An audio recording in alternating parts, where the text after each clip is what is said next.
retrouver ici pour t'offrir mon nouveau patron. Alors si tu aimes la couture ou que tu as envie de te lancer, tu es au bon endroit parce que je te l'offre du 32 au 52 sur mon blog, le Dressing de Cindy. Tu pourras retrouver le lien en description.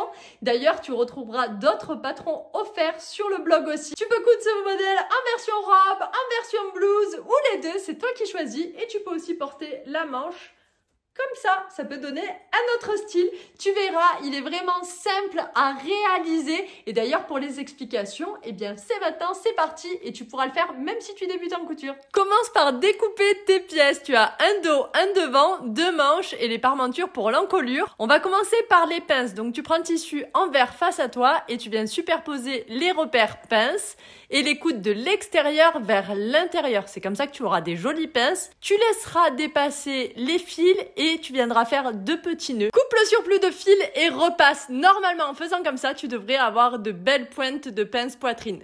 Maintenant, on va venir coudre les manches sur le devant. Tu verras, je t'ai mis des repères pour que tu puisses différencier la partie de la manche qui va devant et la partie de la manche qui va sur le dos. Les marges de couture de 1 cm sont incluses dans le patron, donc viens coudre à 1 cm du bord et fais la même chose avec l'autre manche. Il est temps de venir coudre le dos, donc tu viens le superposer sur une des manches en alignant bien le repère. Tu couds à 1 cm et puis tu fais la même chose avec la deuxième manche. Tu verras, c'est super facile. La petite touche que j'adore sur le patron encore, ce sont ces fronces en haut de la manche qu'on vient coudre au niveau de l'encolure. N'aie pas peur, ça reste simple. J'ai vraiment imaginé ce patron pour qu'il soit le plus accessible possible. Donc il te suffit de venir passer deux fils de fronce sur tout le haut des manches entre le devant et le dos.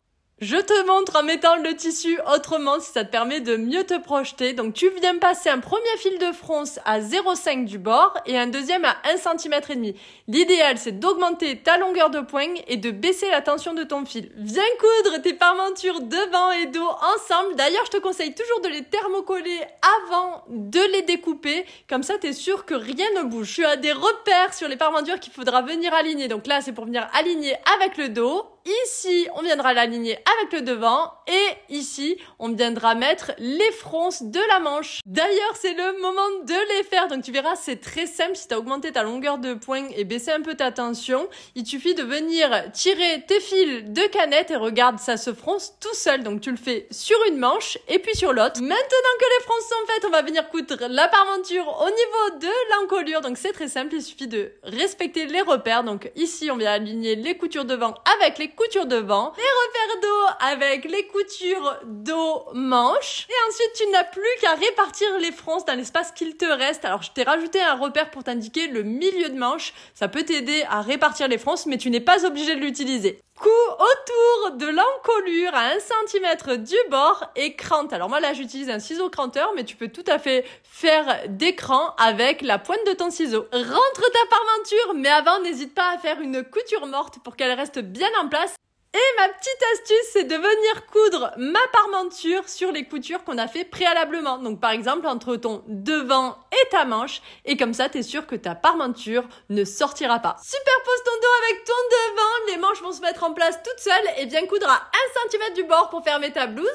Maintenant, on va venir créer la coulisse pour venir insérer l'élastique. Fais un premier rentré en bas de la manche de 1 cm et un deuxième rentré de 1 cm et demi. Tu verras, tu as le repère sur le patron. Ensuite, tu viens coudre sur tout le tour au bord du repli, donc à environ 1 cm et demi du bas de ta manche pour avoir la place d'insérer ton élastique. D'ailleurs, il faudra coudre sur tout le tour, mais avant ça, il faut que tu laisses une ouverture de 7-8 cm pour pouvoir insérer ton élastique dans la coulisse.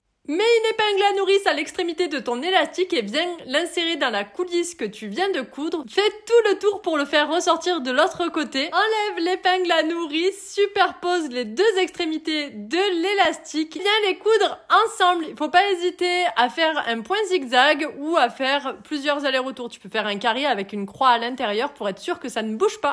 Referme l'ouverture que tu avais laissée pour insérer l'élastique dans la coulisse. Tu peux retrouver les longueurs d'élastique que je préconise sur le blog. Pour l'ourlet, fais un double rentrée de 1 cm, couds sur tout le tour et c'est fini! J'espère que ce tuto t'a t'a plu. En tout cas, moi j'ai pris beaucoup de plaisir à le réaliser pour toi. Si tu veux d'autres patrons gratuits, tu peux en retrouver dès maintenant sur mon blog. Et si tu veux pas louper les prochains, eh bien abonne-toi, c'est la meilleure solution pour ne pas les manquer. Je te souhaite une bonne couture et je te dis à très vite pour un prochain patron offert.